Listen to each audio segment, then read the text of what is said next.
Hello and what is up, guys? It is CyberGhost here and you're welcome back to some more Monster Hunter World Iceborne, guys. And today we'll be checking out the Great Sword, guys, the greatest weapon in the game and actually my personal favorite. So today we'll be going over the build and checking out the skills and how they work and how to get these skills together and how to make this build. So for my build, I'm going with Frostcraft, which is actually the best skill to have on a Great Sword. So I have the 4 pieces of Volcana armor and 1 piece of the Fatalis armor. And for my great sword, I'm going with the Fatalis blade, which is the best great sword in the game. It has a lot of raw power, which is 1632, which is really good, guys. This is the best great sword in the game. So for my great sword build, I have these skills to go with it. I have attack boost, critical I7, agitator 5, health boost. Ice attack is not active, it just comes with the Volcana armor. Critical boost, weakness exploit, focus, critical draw, peak performance, quick hit, coalescence, evade extender, resuscitate, and divine blessing, guys. So these are the skills I have for my great sword. And for my great sword, the only downside for this great sword is the affinity, guys. The affinity, it has minus 20 affinity, as you can see, guys, which is really bad because we need the affinity up to generate more critical hits for more critical damage numbers or big numbers like that. So that is why we have these skills to compensate the minus affinity to move it to the positive side.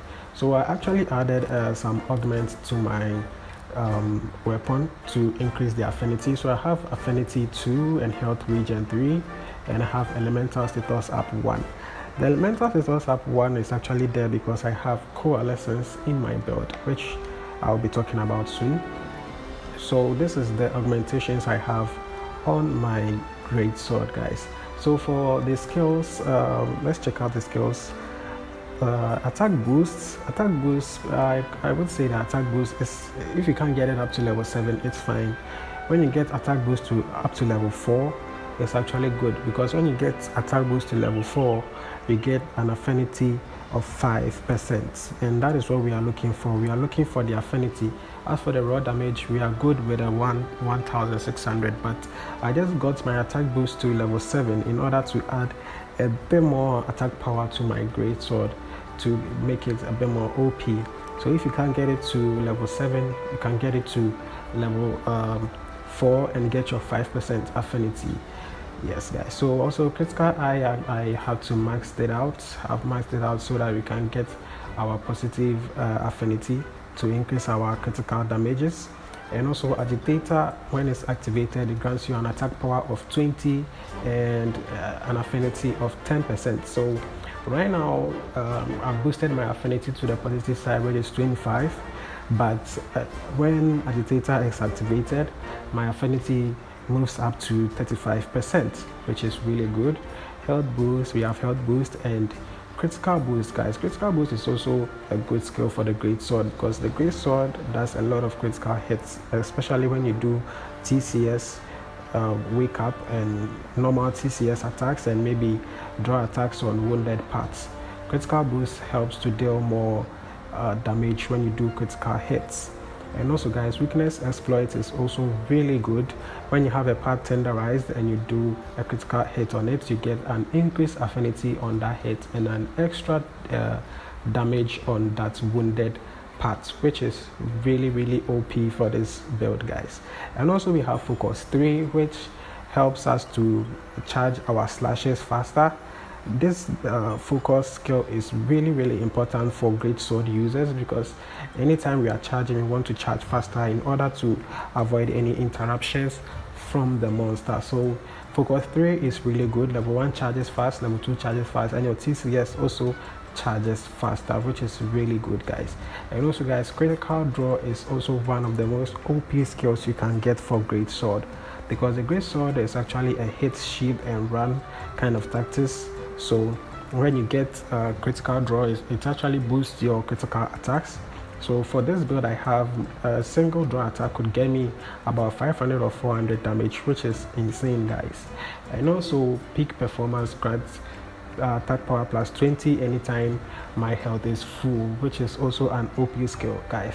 So you always need to keep your health full in hand. That is why I actually have health regen. So in case maybe I lose health and I attack, I gain my full health, I gain my peak performance, and I gain my extra attack. And also, guys, quick shift is also good for the greatsword. When you do a TCS and you're recovering from a TCS, it actually takes a bit of time to recover and sheath your weapon. So with quick shift 3, you sheath your weapon faster and you don't have any problems with that. Yes. But if you don't have quick shift to 3, it's not that bad. But for this armor, the quick shift 3 comes with it, so it's good.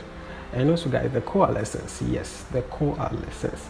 Coalescence is a skill you actually activate when you get burned or you get any elemental status blight and you recover from them. Coalescence will activate when you recover from any blight. So coalescence gives an attack power of 18 and an elemental power of 90. So right now I have elemental power 220. So when coalescence is activated, I will get up to 310. I think, yes, 310. Which is really good, and it boosts my critical element hits. So Volcana armor has critical elements, so when my element is boosted up like that and I get some kind of elemental damage, I get critical elements. So critical element boosts my elemental damage a bit when I make elemental damages. So and for the evade extender, guys, evade extender is actually a personal preference skill for me. I use it because sometimes I don't get to evade well and I evade late, so I need evade extender to actually push me a bit further to not get hit. But this evade extender can actually be changed with handicrafts, because the Volcana armor actually drains the sharpness of the Fatalis blade a lot. So if you have the handicraft skill to change with the evade extender, that will help. But I actually use evade extender for my personal preferences. It's for my gameplay, like that is what I feel I need. But in time, maybe I could change it for the handicraft too and see how that helps my build. Resuscitate is also good. It comes with the armor. It helps with evasion, and invulnerability time is also increased and all that. And stamina depletion is also decreased. And we have divine blessing that also reduces damages. So yeah, guys, these are all the skills I have for my great sword. And with all the skills for the raw damage, right now I have 1776. So this is what I have now. So I'm about to add a bit of boosters to it and go to the training grounds and see how much damage we can pull out with this build. And also for my charm, as you can see, guys, I have the attack charm, and that is what I have for my charms. I used to use the critical boost charm, but I had to change to the attack charm so that I can make a bit of changes and get all my skills in. So let's head up to the canteen and eat for attack up and see how much attack we get. So okay, attack up M, that's good. Let's just take that. That's all we need. So with that, we get up to 1824. So we'll be heading to the training section. Then we add a bit more boosters like demon drags, might seed, and maybe demon power to see where our attack power is going to reach. So guys, this build is actually really OP. I use this build for fighting Fatalis, but you can use this build to fight any other monster or anything. Like, it works. Even if the monster has zero weakness to the dragon element, you can use this build, because this build is a raw damage build. It only does elemental damages like once in a while when you do mid-air charge slashes and all that. So this build is really good and you can use it to fight anything. Okay, so guys, we are in the training section. So let's take a demon drag first. Let's see where we get to. So now we have 1954. That is crazy, guys. So let's take a might spell too. I mean a might seed, and then we use the demon powder too. So these are all the boosters we have. And guys, look at that. Just look at the raw damage we have now. You have 2050 attack power. That is insane, guys. And this is without us having agitator activated and also having coalescence activated, which is also going to give us a bit more attack power. So as you can see, guys, this build is actually insane. 2000 attack raw damage is actually insane, guys. So let's do some charge slashes and see how much damage we generate from this build. So let's see, full level 1 charge, 974, that's insane. So we have 731, and the full TCS 1921, I think. So in all we have 3808 damage for a full 3 charge slash and a TCS. So guys, as you can see, my sharpness has really reduced from just these charge slashes, and as you can see, anytime I do an attack, my first craft bar decreases. So when you do any attack, the first craft bar also increases the attack of that attack you just did. That is why it reduces with a bar. So with every bar consumed, it adds an attack power to your attack, which is really insane, guys. So for the sharpness, guys, so that's what I'm talking about if you want to change your evade extender for the handicraft, because this build loses a lot of sharpness really quickly. And yeah, so let's try out the draw attacks too. 431 for just one single draw attack, 431 again. So guys, this is without agitator, so we only have peak performance activated, but we don't have agitator activated. You see that? Just 431 for a normal draw attack without our full skills being activated. I want to try hitting a tenderized parts and see how much damage we can get when we hit a tenderized part. So let's switch up the training section and see how much damage you can get on a tenderized part. Okay, so switched up. Let's do a tenderized, and also guys, the tenderized also takes a lot of sharpness. As you can see, it takes a lot of sharpness. So let's do a draw attack on a tenderized part and see how much damage we get on that. 441, that is insane, guys. So that is weakness, exploit, critical draw, and critical boost working at the same time. 429. This is just a single draw attack. So just imagine, just a single draw attack can get you this much damage, guys. So let's do full charge slashes too and see how we do on that on tenderized parts. So now we have weakness, exploits, and everything working out. So let's do the full charge slashes. That was a mistake, so I'm trying to get my weapon fully sharpened. 998, almost 1000 for just a charge slash. 1020. Insane, guys. A bit disappointed with the TCS, but although that is good damage. That is 3525 damage, guys. Okay, yeah. So the might seed and those boosters I added, they kind of wear out after some time. So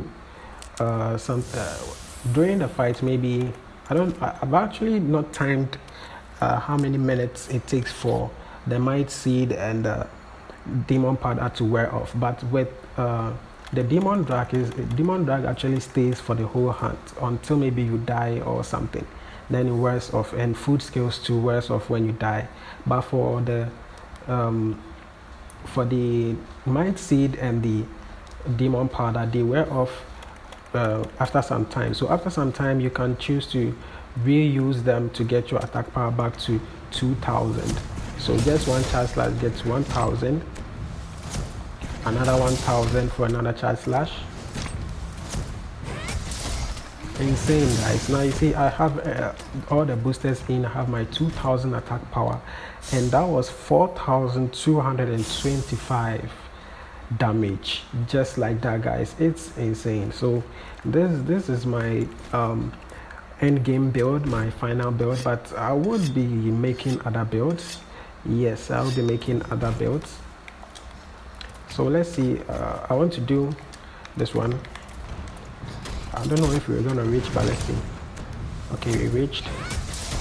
Whoa, guys, you see that? That was just 2k damage on a TCS, guys. 2k damage. It's really rare you can do 2k damage on a TCS like that, guys. It's very rare. So I want to try a TCS wake up. I hope I get it right, because sometimes TCS wake up is a bit hard to time. And also, guys, for your first craft skill, it recharges when your weapon is shielded. You see that when I sheath my weapon, the first craft bar loads back up. So anytime you attack and you use the first craft bar, when you sheath, the first craft skill reloads for you to use it again. So you want to try a TCS wake up. Let's see if we got it right. I hope I'm not too far.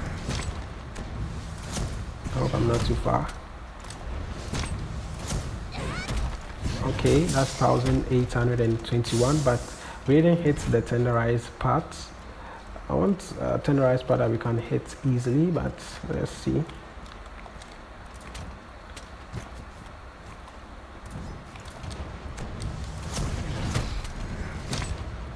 Two.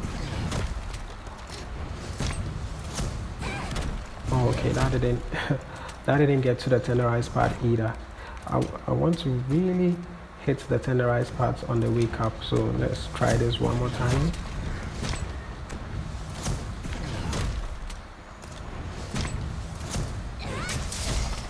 Still didn't get to the tenderized part. I think it's because of the positioning of the trading equipment.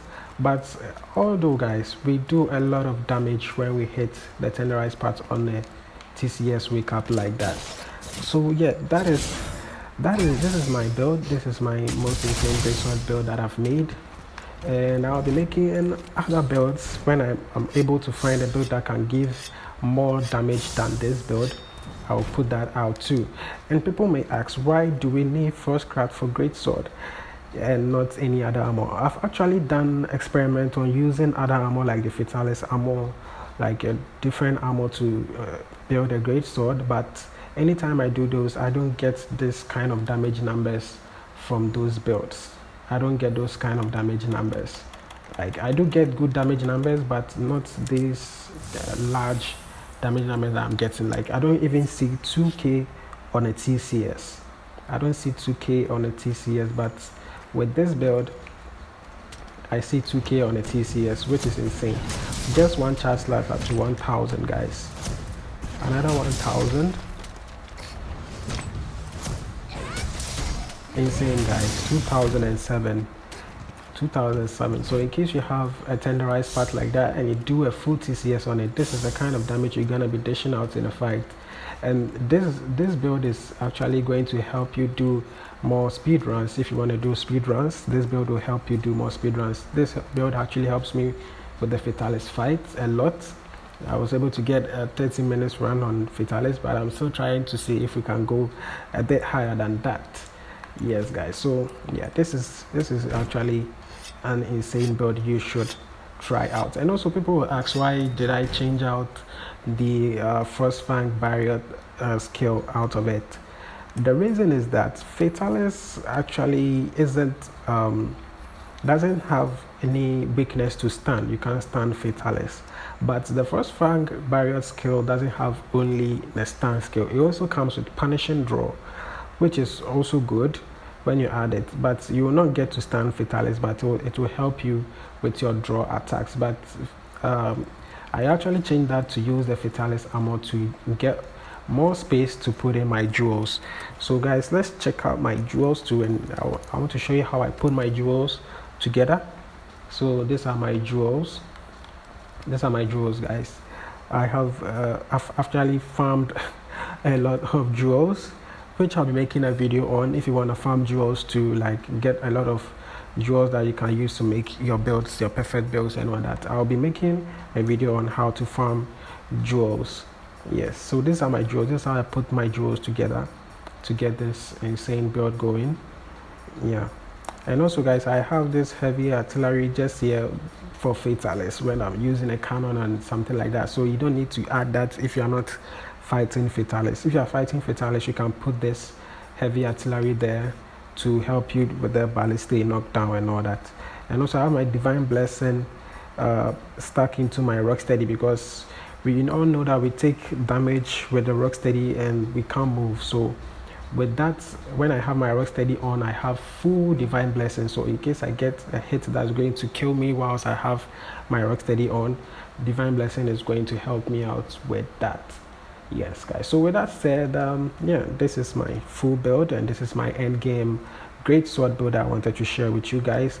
If you have any questions or you have anything that you want to ask, you can put it in the comment section and I will attend to you quickly and see how we get to that. So yeah, I think we have come to the end of the video, and I would like to thank you all for watching. Thank you all for subscribing. Thank you all for the likes, and thank you all for the support. And I'll be putting out more videos on builds and more videos on Monster Hunter World, so that you can get more people to, you know, get accustomed to the game and also be able to make large damage number builds like this. And also I'll be making one for the longsword. The longsword has actually a different, the longsword is a different thing altogether. The longsword has a lot of builds that I want to talk about, so I'll be also covering the longsword soon. So for now, this is what I have for you guys, and I'll see you in the next video. Peace.